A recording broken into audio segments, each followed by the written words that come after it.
Very good morning to all. आज हम class 9 के बारे में हमारा चैप्टर 3 शुरू करने वाले हैं।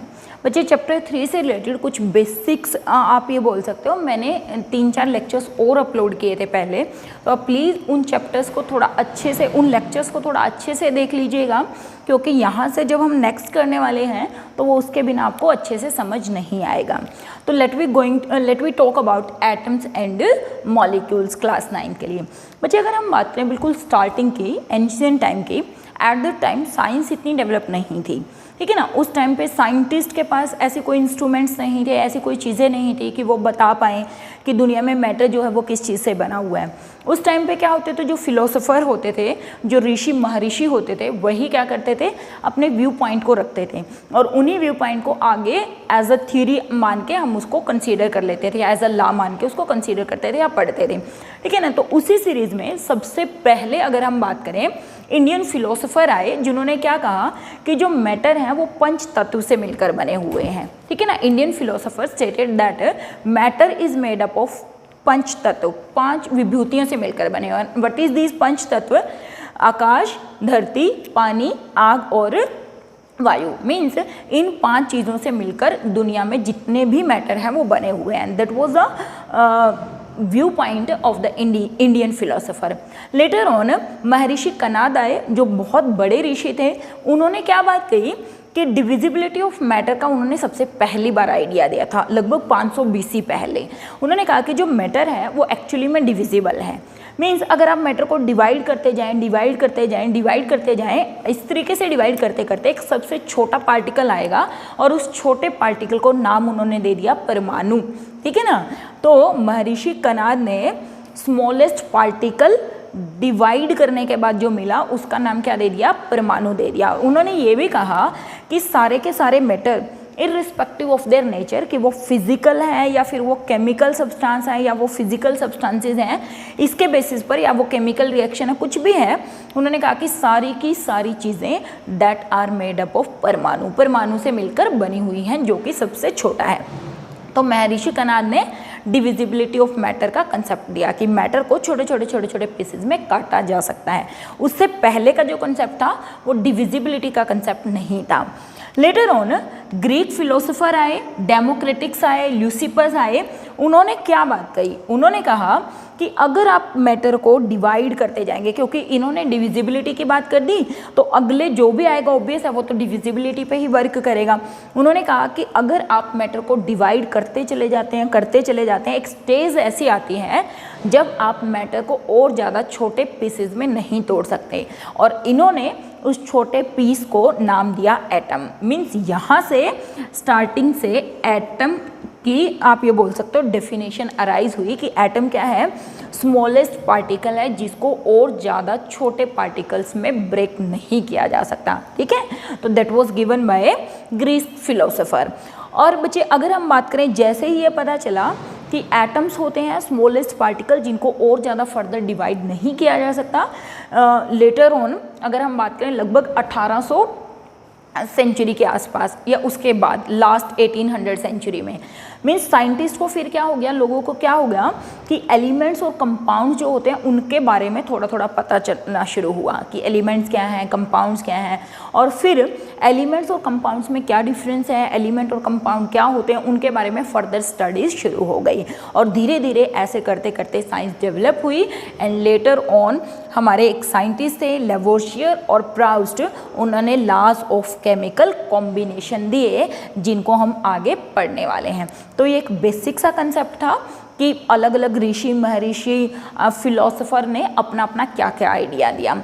तो इंडियन फिलोसोफर ने किसने ये कह दिया कि पंच तत्वों से मिलकर बना हुआ मैटर, फिर उसके बाद महर्षि कनाद ने कहा कि परमाणु से मिलकर बना हुआ है, फिर वापस ग्रीक फिलोसोफर आए, डेमोक्रेट्स आए, उन्होंने कहा कि ये एटम से मिलकर बने हुए हैं सारी चीज़ें, और फाइनली एलिमेंट्स और कंपाउंड्स डिस्कवर हुए और लॉज ऑफ केमिकल कॉम्बिनेशन आए। तो बच्चे नेक्स्ट हम बात करने वाले हैं किसके बारे में? Law of chemical combination. तो जो पहला लॉ है आप इसका स्क्रीनशॉट ले सकते हैं, आप चाहें तो इसको बेसिकली NCERT में से भी रीड कर सकते हैं, ठीक है। तो let we discuss about law of chemical combination. First law की हम बात करने वाले हैं। Law of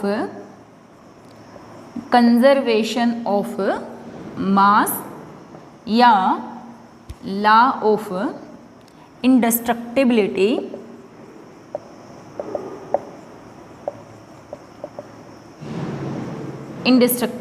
of matter. ठीक है, तो हम जो लॉ पढ़ने वाले हैं ये बहुत इंपॉर्टेंट है, law of conservation of mass and law of indestructibility of matter. देखिए बच्चे, law of conservation of mass को समझने से पहले मेरे को छोटी सी आपको एक बेसिक सा कंसेप्ट बताना पड़ेगा। हो सकता है मैंने पहले भी कभी बताया हो किसी उसके अंदर। देखिए, we will talk about chemical reaction. Chemical reaction, ठीक है, किसी भी केमिकल रिएक्शन में जो सब्सटेंस आपस में रिएक्ट करते हैं उनको बोलते हैं रिएक्टेंट्स। जो सब्सटेंस आपस में रिएक्ट करते हैं उनको क्या बोलते हैं? रिएक्टेंट। और रिएक्टेंट रिएक्ट करके किस चीज़ की फॉर्मेशन करते हैं? फॉर्मेशन ऑफ प्रोडक्ट्स करते हैं। ठीक है, जैसे अगर मैं आपको एक सिंपल सा एग्जांपल दूं, मैंने कहा carbon, it react with oxygen, it will lead to the formation of carbon dioxide. तो ये एक केमिकल रिएक्शन है। तो कार्बन एंड ऑक्सीजन यहाँ पर क्या है? दोनों रिएक्टेंट्स हैं जो लेफ्ट हैंड साइड में लिखे जाते हैं, और ये जो इधर लिखे जाते हैं राइट हैंड साइड में, वो क्या होते हैं? प्रोडक्ट्स होते हैं। रिएक्टेंट और प्रोडक्ट्स को एक दूसरे से इस सिंगल हेडेड एरो से सेपरेट किया जाता है। तो अभी आपके लिए इतना सफिशिएंट है कि केमिकल रिएक्शन में रिएक्टेंट्स एक दूसरे के साथ कंबाइन करते हैं, और कंबाइन करके किस चीज़ की फॉर्मेशन करते हैं? प्रोडक्ट्स की फॉर्मेशन करते हैं। आ रही है बात समझ में कि रिएक्टेंट रिएक्ट करके प्रोडक्ट्स की फॉर्मेशन करते हैं। तो इतनी बात हमें याद रखनी है। ठीक है, और एग्जाम्पल ले सकते हो, मैंने कहा H2 plus O2, half O2 मैंने लिया है, किस चीज़ की फॉर्मेशन हो गई? H2O। तो हाइड्रोजन एंड ऑक्सीजन रिएक्टेंट है और H2O क्या है? प्रोडक्ट है। ठीक है, ये रिएक्टेंट है और ये क्या है? प्रोडक्ट है। ठीक है, अब इतना समझ में आपको आने लग गया होगा कि ये कार्बन डाइऑक्साइड है, ये वाटर है, कार्बन हाइड्रोजन आपस में रिएक्शन करके। तो अब हम बात करते हैं किसकी? Law of conservation of mass की। ठीक है, law of conservation of mass. तो law of conservation of mass क्या कहता है बेटा? कि किसी भी फिजिकल या केमिकल रिएक्शन में मास ऑफ रिएक्टेंट हमेशा मास ऑफ प्रोडक्ट के बराबर रहेगा। क्या स्टेट करता है? मैं पहले डेफिनेशन लिखती हूँ, फिर हम उसको एलोबरेट करेंगे। इट स्टेट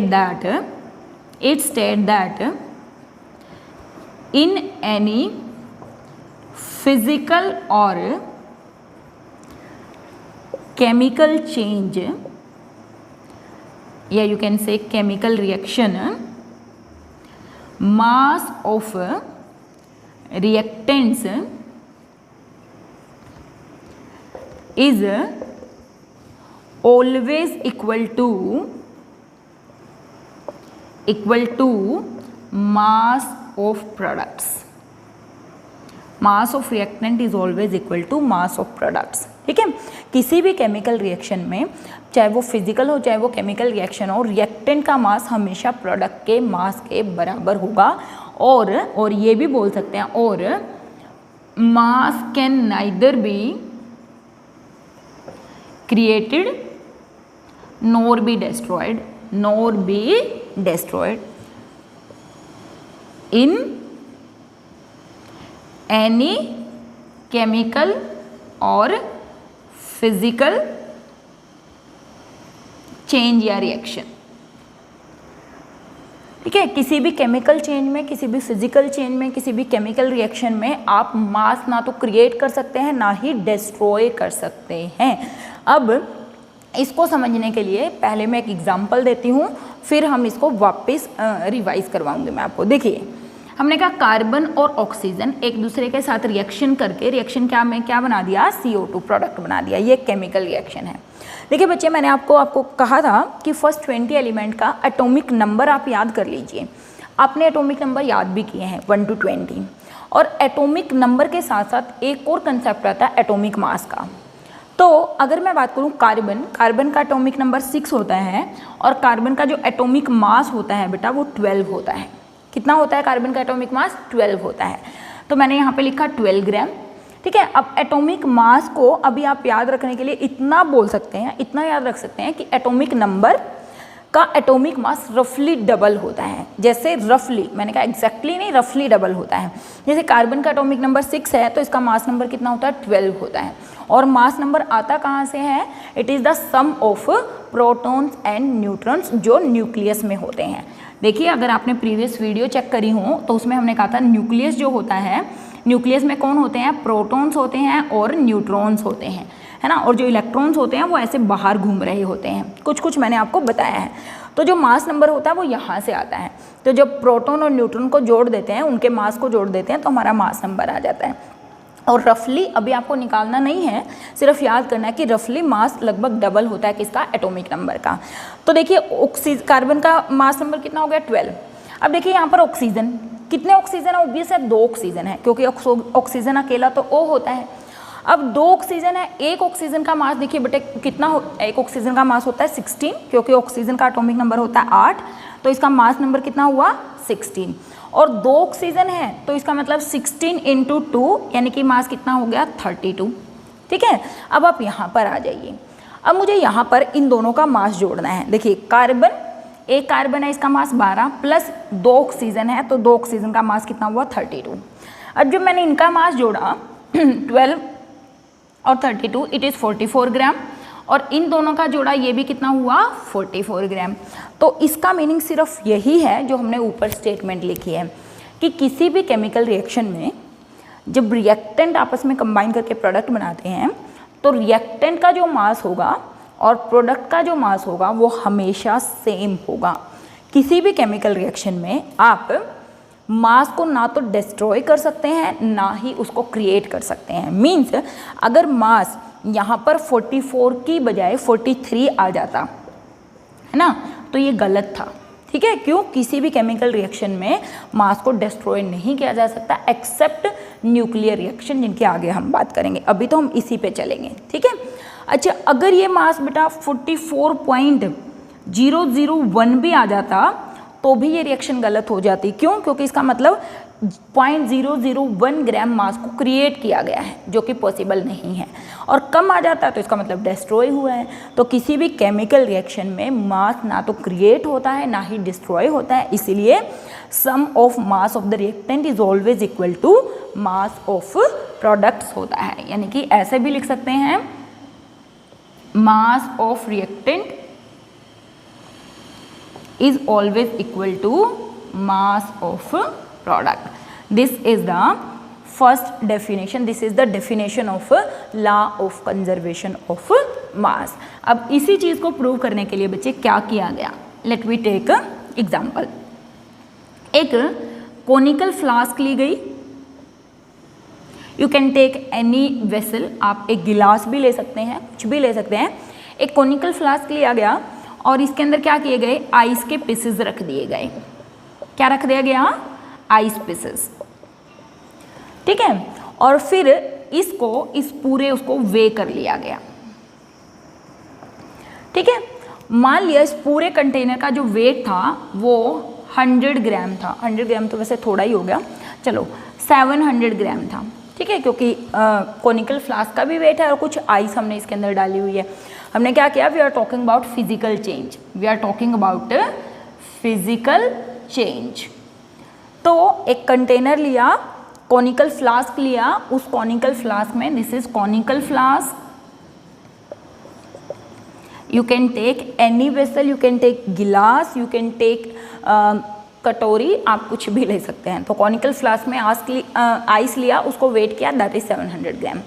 अब हमने इसको रख दिया रूम टेम्परेचर पर, और रूम टेम्परेचर पर रखने के बाद हमने क्या देखा कि कुछ टाइम के बाद जो सारी की सारी आइस थी that is converted into water. Ice किस में चेंज हो गई, वाटर में चेंज हो गई, है ना। फिर से इसको वे कर लीजिए, ठीक है ना, इसको फिर से क्या कर लिया, वेट कर लिया गया। ये देखा कि जब ये आइस थी इसका वेट 700 ग्राम था, और जब ये वाटर में कन्वर्ट हो गया इसका वेट भी कितना था, 700 ग्राम था। इसका मतलब जब आइस वाटर में चेंज हो रही है तो कैसा चेंज है, फिजिकल चेंज है। ऐसा तो है नहीं कि कॉनिकल फ्लास्क का वेट बढ़ या घट जाएगा, कॉनिकल फ्लास्क का वेट तो सेम रहेगा। मीन्स किसका वेट था, मोस्ट प्रोबेबली आइस का वेट था। तो जो आइस थी पहले भी वो इतनी थी और वाटर में चेंज होने के बाद भी आइस उतनी ही रही। इट्स मीन दैट किसी भी केमिकल रिएक्शन में या फिजिकल रिएक्शन में या फिजिकल चेंज में मास ऑफ रिएक्टेंट और प्रोडक्ट या इनिशियली और फाइनली जो मास होता है वो क्या होगा, सेम रहेगा। तो आइस और वाटर का मास सेम होना ये इंडिकेट करता है कि मास ना तो डिस्ट्रॉय हुआ है ना ही क्रिएट हुआ है। ये तो हमने एक फिजिकल एग्जाम्पल लिया था। Let we take another example for a chemical change. इतनी बात आपको समझ आ गई होगी, ठीक है। Okay, let we take a example of chemical change.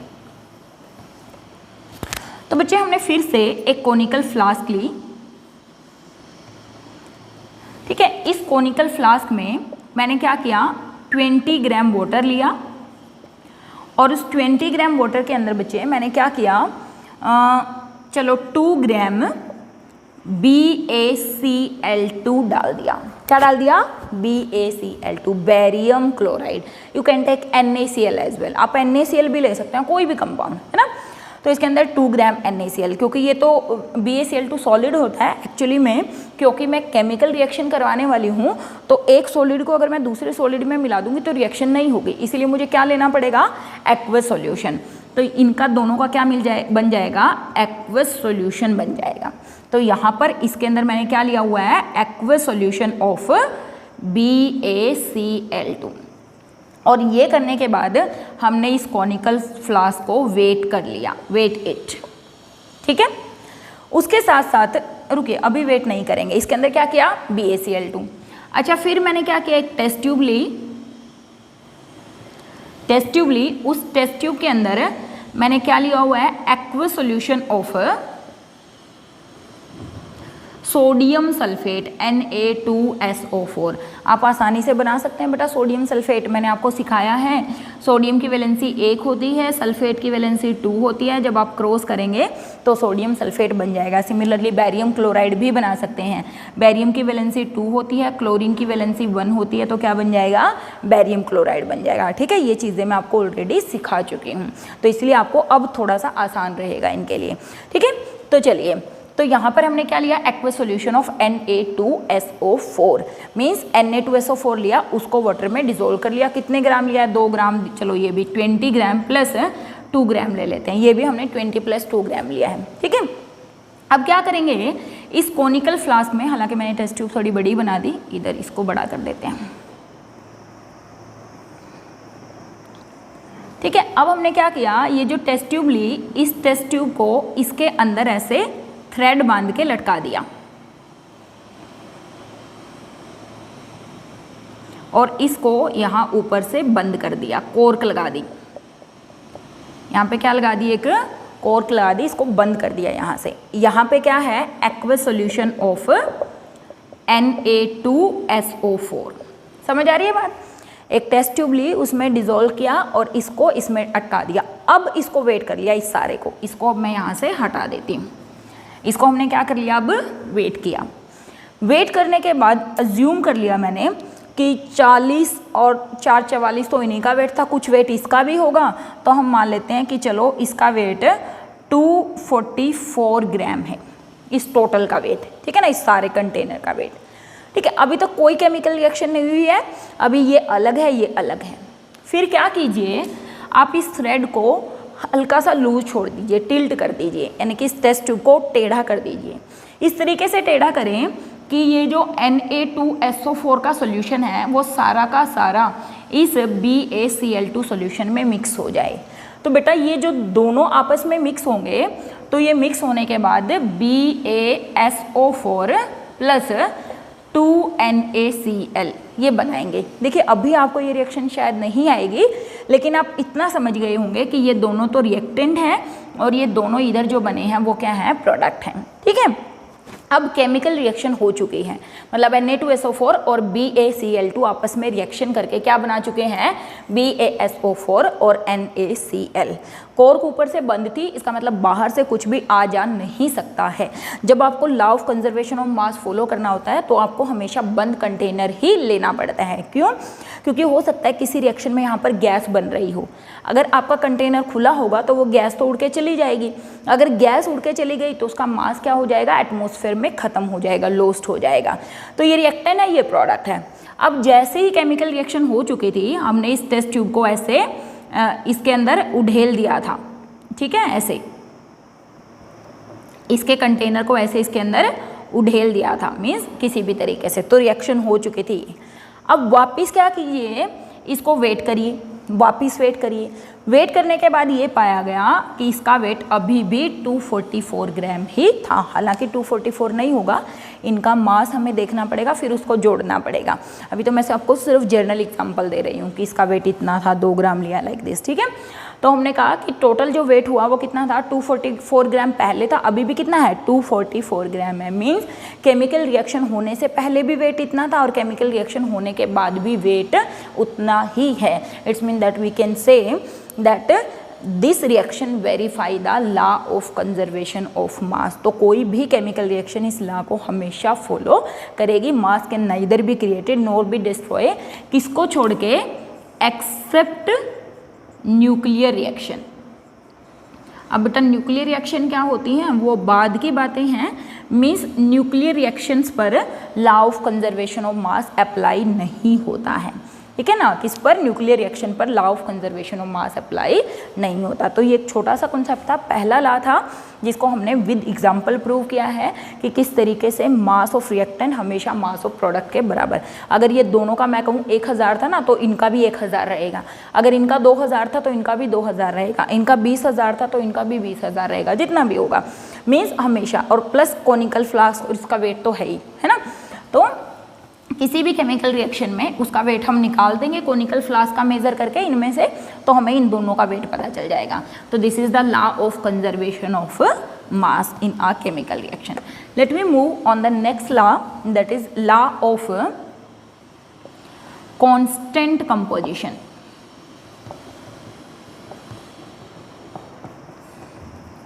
और law of definite proportion.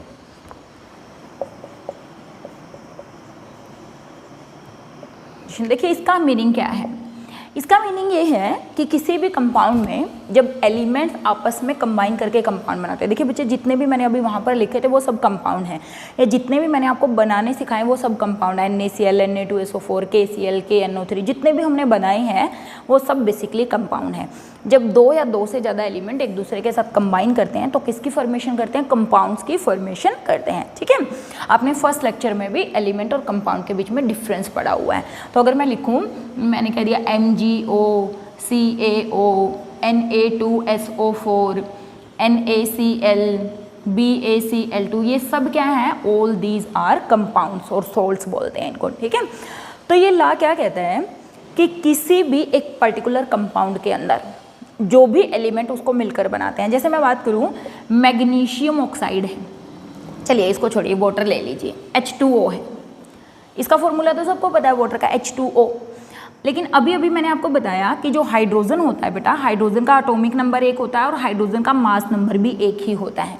Hydrogen का एटॉमिक नंबर भी 1 होता है और मास नंबर भी 1 होता है। अभी आप ये मत सोचना कि मैडम आपने कहा था कि डबल होता है, मैंने कहा था कि रफली डबल होता है, लेकिन सबके लिए नहीं होता है, कुछ के लिए ज़्यादा भी होता है। जैसे सोडियम है, सोडियम का एटॉमिक नंबर 11 है, लेकिन जो इसका मास नंबर है वो 23 है, ठीक है ना। सोडियम का मास नंबर 11, एटॉमिक नंबर 11 और इसका मास नंबर कितना है, 23। मतलब यूजुअली ये रूल होता है, जिनका एटॉमिक नंबर इवन होता है तो उसका लगभग डबल होता है, और जिनका ओड होता है वो डबल +1 होता है, यानी कि 11 दूनी 22 + 23। जैसे क्लोरीन है, क्लोरीन का एटॉमिक नंबर 17 है, बट इसका मास नंबर 35.5 है।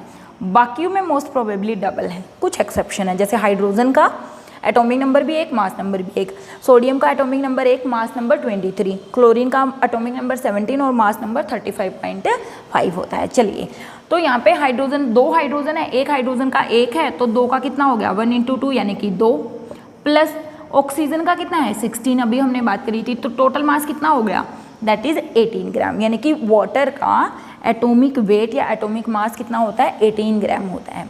अब देखिए, जब ये हाइड्रोजन और ऑक्सीजन आपस में कंबाइन करते हैं, आपस में कंबाइन करके क्या बनाते हैं, वाटर की फॉर्मेशन करते हैं। तो कह रहा है बेटा वाटर चाहे कहीं का हो, किसी नदी का हो, किसी नाले का हो, ऑस्ट्रेलिया का हो, इंडिया का हो, ठीक है ना, जापान का हो, कहीं का हो, आपके घर का हो, मेरे घर का हो, वाटर का फॉर्मूला H2O ही रहेगा। और इस H2O में हाइड्रोजन और ऑक्सीजन के कंबाइन करने की जो रेशियो रहेगी वो 2:16 ही रहेगी। और 2:16 को अगर मैं सिंप्लीफाई कर दूँ तो क्या आ गया, 1:8। मीन्स हाइड्रोजन और ऑक्सीजन के कंबाइन करने की रेशियो हमेशा क्या रहेगी, सेम, यानी कि 1 रेशियो हाइड्रोजन और 8 रेशियो ऑक्सीजन कंबाइन करके वाटर बनेगा, irrespective of the source of water. चाहे आपने टैप से पानी लिया है, चाहे आपने नल से पानी लिया है, चाहे आपने इंडिया से पानी लिया है, सब में हाइड्रोजन और ऑक्सीजन कंबाइन करके फिक्स रेशियो में कंबाइन करेंगे। इसीलिए हमने कहा कांस्टेंट कंपोजिशन, इसीलिए हमने कहा डेफिनेट प्रोपोर्शन। मींस कोई भी कंपाउंड में जो भी एलिमेंट है वो फिक्स रेशियो में कंबाइन करेंगे। Let we take another example, कोई और एग्जांपल ले लेते हैं। जैसे हमने बात करी CO2। अब देखिए कार्बन डाइऑक्साइड बहुत तरीके से बन सकती है। जैसे मैंने कहा कार्बन और ऑक्सीजन रिएक्शन करके CO2 बना दें, ठीक है। जैसे मैंने कहा CaCO3 को हीट कर दो तो CaO एंड CO2 बन जाएगा। आपको इन रिएक्शन की टेंशन लेने की जरूरत नहीं है, वो आप 10th में सीखेंगे कैसे हैं। अभी मैं सिर्फ एग्जांपल, मीन्स CO2 यहाँ से मिली हो, यहाँ से मिली हो, या कहीं और से मिली हो, है ना, किसी भी सोर्स से ऑब्टेन हुई हो, वहाँ से जब ये CO2 जो बनेगी उसमें कार्बन और ऑक्सीजन किस रेशियो में कंबाइन करेंगे। देखिए कार्बन का मास कितना होता है बेटा, 12, क्योंकि एटॉमिक नंबर 6 होता है, और एक ऑक्सीजन का मास होता है कितना, 16। यहाँ पर 2 ऑक्सीजन है तो कितना हो गया, 32, है ना, 32।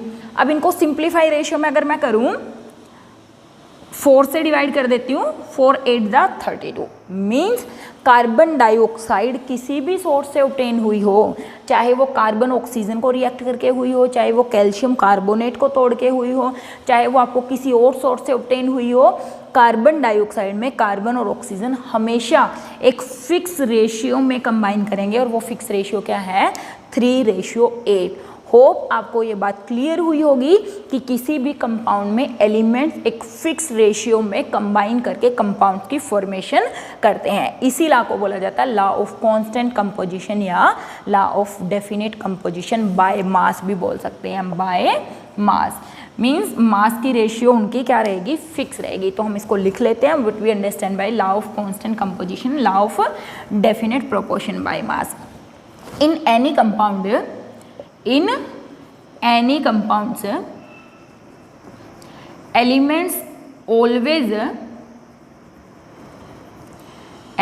always combine in a fixed ratio by mass। ठीक है, in any compounds elements always combined in a, या आप बोल सकते हो थोड़ा सा मॉडिफाई कर देते हैं, elements always combine in a fixed ratio by mass to form a compound irrespective of the source of that compound। Elements हमेशा एक फिक्स रेशियो में कंबाइन करेंगे, एक डेफिनेट कंपोजिशन होगी, एक फिक्स्ड कंपोजिशन होगी by mass to form a compound, that is called law of constant composition, law of definite composition. तो ये 2 लॉ थे जो बहुत इंपॉर्टेंट थे, जो हमें पढ़ने हैं, और law of conservation of mass, law of constant composition आगे चल के आप 11th में भी पढ़ते हैं। कुछ और लॉज हैं जो आप फर्दर 11th क्लास में पढ़ेंगे। इसके लिए मैं आपको कुछ एग्जाम्पल्स दे रही हूँ जिसमें आपने इनकी फिक्स रेशियो निकालनी है। जैसे NH3, अमोनिया में नाइट्रोजन और हाइड्रोजन किस रेशियो में कंबाइन करते हैं, ठीक है। NaCl में नाइट्रोजन और हाइड्रोजन किस रेशियो में कंबाइन करते हैं। CaO इसमें किस रेशियो में कंबाइन करते हैं। MgO इसमें किस रेशियो में कंबाइन करते हैं, ठीक है। H2O CO2 हमने दे दिया। चलिए इन सब के you have to determine the ratio कि किस रेशियो में ये कंबाइन करते हैं, ठीक है। अच्छा एक क्वेश्चन और मैं आपको दे रही हूँ कि find total mass find total mass of the following compound, following compounds का टोटल मास निकालिए। जैसे जोड़ के, जैसे मैंने अभी निकाला था CO2 का 44 होता है, वाटर का 18 होता है, तो मैं कुछ एग्जांपल दे रही हूँ, इन्हीं में से दे देती हूँ। जैसे आप अमोनिया का भी निकाल दीजिएगा, अच्छा कैल्शियम ऑक्साइड का भी निकाल दीजिएगा, NaCl का मास भी निकाल दीजिएगा कितना होगा। सिर्फ 20 तक के एलिमेंट्स दूंगी, उससे ज़्यादा नहीं दूंगी, ठीक है। CaCl2 का निकाल दीजिएगा, MgCl2 का टोटल मास बता दीजिएगा, Na2SO4 का टोटल मास बता दीजिएगा, ठीक है। तो आप कमेंट सेक्शन में इन सब के टोटल मास कितने होंगे जोड़ने के बाद, नाइट्रोजन का आपको मालूम है 14 होता है, 3 इसका होता है, तो टोटल कितना हो गया 17। इसी तरीके इन सब के मास जोड़िए और जोड़ने के बाद उनको बता दीजिए, क्योंकि ये भी एक टॉपिक है हमारा कि हमें मास बताने हैं टोटल कि किसका मास कितना है। तो यहाँ पे आपने रेशियो निकालनी है, यहाँ पे आपने मास निकालना है। तो बच्चों मिलते हैं नेक्स्ट लेक्चर में। ये आपका एक बहुत आसान सा टॉपिक था। नेक्स्ट लेक्चर में हम डाल्टन्स एटॉमिक थ्योरी करेंगे। तब तक आप घर रहिए, सेफ रहिए, पढ़ते रहिए। मिलते हैं नेक्स्ट लेक्चर में। हैव अ नाइस डे बच्चों।